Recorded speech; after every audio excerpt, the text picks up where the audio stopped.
Assalamualaikum warahmatullahi wabarakatuh. Perkenalkan, nama saya Messi Melia dengan NIM terakhir 027.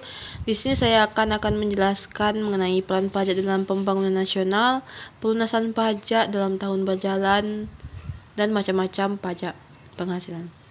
Yang mana pajak adalah tulang punggung pembiayaan pembangunan nasional. Ini memungkinkan pemerintah untuk menyediakan barang dan jasa publik yang esensial, mendorong kemandirian ekonomi, dan meningkatkan kesejahteraan masyarakat. Tantangan dalam pemungutan pajak yang pertama itu tunggakan pajak, yang mana sering dijumpai adanya tunggakan atau utang pajak yang menghambat penerimaan negara. Penanganan serius diperlukan untuk mengatasi masalah ini. Yang kedua, beban wajib pajak, yang mana sistem pembayaran pajak setahun sekali memberatkan wajib pajak. Pelunasan sekaligus seringkali menjadi beban finansial. Yang ketiga, kemandirian pembiayaan, yang mana pemerintah membutuhkan ketersediaan dana yang konsisten untuk menjalankan program pembangunan tanpa hambatan. Pelunasan pajak dalam tahun berjalan.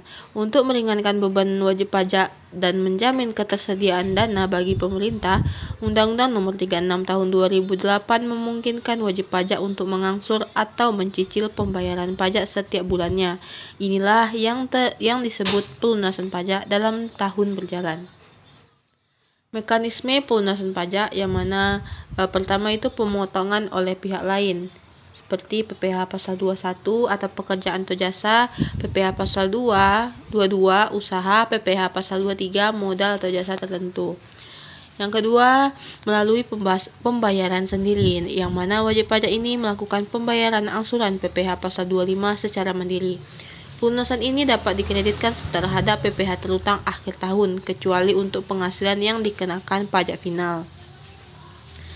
Sifat pelunasan pajak tahun berjalan, yang mana pertama, pembayaran di muka, bertindak sebagai pembayaran awal atau prabayar atas kewajiban pajak tahunan.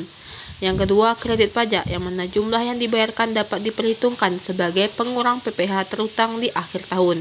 Yang ketiga, meringankan beban membantu wajib pajak mendistribusikan pembayaran pajak sepanjang tahun.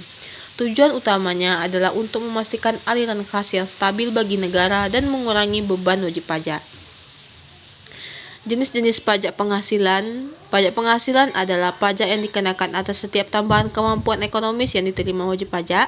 Ini mencakup penghasilan dari dalam maupun luar negeri yang menambah kekayaan wajib pajak orang pribadi dan badan dalam satu tahun pajak. Jenisnya ada yang pertama itu PPh pasal 21 dan 22. PPh pasal 21 yaitu pajak atas penghasilan berupa gaji, upah honorarium, tunjangan dan pembayaran lain sehubungan dengan pekerjaan atau jabatan. Dikenakan pada orang pribadi subjek pajak dalam negeri dan menggunakan skema pajak progresif baru sesuai dengan Undang-Undang HPP Nomor 7 Tahun 2021. Selanjutnya PPh pasal 22, yaitu dikenakan kepada badan usaha tertentu, pemerintah atau swasta yang berhubungan dengan perdagangan ekspor impor dan penjualan barang mewah. Pemungutnya adalah bendahara pemerintah, instansi pemerintah, dan badan tertentu yang bergerak di bidang impor atau usaha lainnya. Selanjutnya PPh pasal 23. PPh pasal 23 ini adalah pajak atas penghasilan berupa pinjaman, dividen, royalti, hadiah, dan penghargaan, ataupun sewa selain tanah atau bangunan serta jasa-jasa tertentu. Tarifnya sebesar 15% untuk dividen, hadiah, dan penghargaan selain PPh 21. Tarif 2% untuk sewa harta selain tanah atau bangunan, dan imbalan jasa teknik, manajemen, konstruksi, konsultan, dan jasa lainnya. Selanjutnya PPh pasal 24 ini mengatur kredit pajak luar negeri, memungkinkan wajib pajak mengkreditkan pajak yang telah dibayar di luar negeri terhadap PPh terutang di Indonesia, bertujuan menghindari pajak berganda.